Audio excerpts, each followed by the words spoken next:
na basika tushabe nagira ngo omukazi wogu akabanza yamukomesa hari KYEGEGWA police station nkuyarugireyo batana buri muntu yatandika kurara wenka nkonkara kabari ryizoba rumwe omukazi yamweta ngo baze kumara enshonga omunju y'omukazi ngo kuyagireyo nukwe kushanga yondeje omushaija bakatandika kumutema otireho no kumucometa munju akaba yinemo omushaija hati omushaija kuyantira omusogwa ijambe ya ndikuza kutekayo alikuza kuntema mutwe natekayo omukono nti yatema hano hati namurumba namubyamya ya kitanda hati kunamukizenza amani yeta akiki toine musho to mushongwine omukazi nantera omushogwa hano gugwenyema ukoma kukenga nakoma nyirukanga kuhikaho kasanga bana basa nayo ziringo mushagamaye we natakiruho iralikire munonga omukazi bakamurekura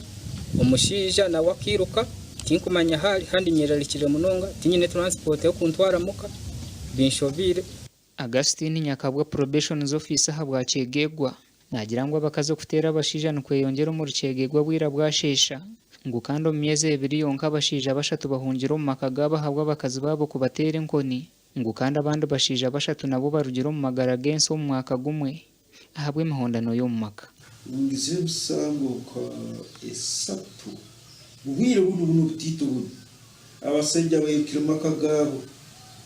nasigahe ngo Yesu ubara batakira hamusiri narabira nayo hamusiri ngo kwa kajuire na genda